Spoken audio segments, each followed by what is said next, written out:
ceremonial parade was commanded by Haubam Sanghamita, MPS CO 9th IRB, with Sri Pramesh Arambam, MPS CO 4th IRB, as the reserve parade commander.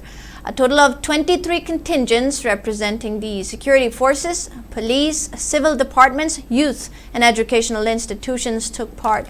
5 Special Commando personnel were awarded the Medal of Gallantry (GM) for Republic Day 2026, while a DSP received the President's Medal for Distinguished Service (PSM). Additionally, the Medal for Meritorious Service (MSM) for Republic Day 2025 was conferred on 7 personnel.